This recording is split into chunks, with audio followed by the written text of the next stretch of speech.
Assalamualaikum warahmatullahi wabarakatuh. Perkenalkan, nama saya Gita Melani dengan NPM 2141188 dari kelas Manajemen 21 Gabungan. Di sini saya akan menjelaskan mengenai asas-asas pendidikan dengan mata kuliah pengantar ilmu pendidikan. Untuk selanjutnya, definisinya sendiri, pendidikan adalah proses yang sistematis untuk mentransmisikan pengetahuan, keterampilan, nilai, dan sikap kepada generasi muda. Pentingnya memahami asas-asas pendidikan sendiri.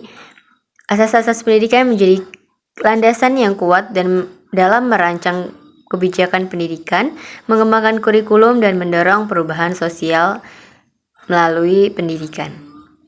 Untuk selanjutnya yaitu tujuan. Tujuan dari asas-asas pendidikan adalah untuk menciptakan lingkungan pendidikan yang inklusif, adil, dan bermakna bagi semua individu. Dengan mematuhi prinsip-prinsip ini, diharapkan setiap orang memiliki kesempatan yang sama untuk mendapatkan pendidikan yang berkualitas dan relevan dengan kebutuhan mereka, serta dapat berkembang secara holistik sesuai dengan potensi masing-masing. Selain itu, asas-asas pendidikan juga bertujuan untuk mempromosikan pembangunan sosial, ekonomi, dan budaya yang berkelanjutan dalam masyarakat. Selanjutnya ada asas-asas pendidikan. Yang pertama yaitu kesetaraan. Setiap individu memiliki hak yang sama untuk mendapatkan pendidikan berkualitas tanpa diskriminasi. Contohnya, kebijakan pemerintah yang memastikan akses pendidikan gratis untuk semua anak tanpa memandang status sosial atau ekonomi. Lalu selanjutnya ada asas kemanusiaan, yaitu memperlakukan setiap individu dengan martabat dan menghormati hak asasi manusia. Contohnya, pengembangan program anti-bullying di sekolah untuk menciptakan lingkungan belajar yang aman dan inklusif. Lalu selanjutnya ada demokrasi, yaitu mengembangkan sikap demokratis dalam proses pendidikan, termasuk partisipasi aktif, dialog, dan pengambilan keputusan bersama. Contohnya adalah pembentukan dewan siswa yang mewakili suara dan kepentingan seluruh siswa dalam mengelola kegiatan sekolah.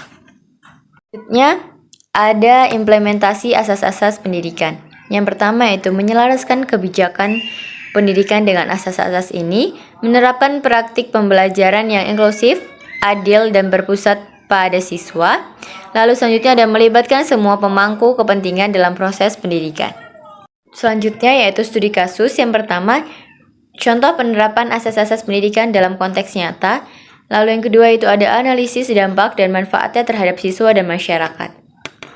Lalu selanjutnya ada kesimpulan. Yang pertama, mengulang kembali pentingnya memahami dan menerapkan asas-asas pendidikan untuk memastikan pendidikan yang berkualitas dan inklusif bagi semua individu.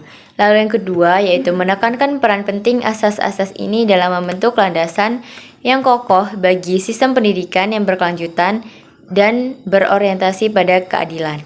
Lalu yang ketiga, mengajak seluruh pemangku kepentingan dalam pendidikan, termasuk guru, orang tua, pemerintah, dan masyarakat, untuk bersama-sama memastikan implementasi asas-asas pendidikan dalam setiap aspek pendidikan.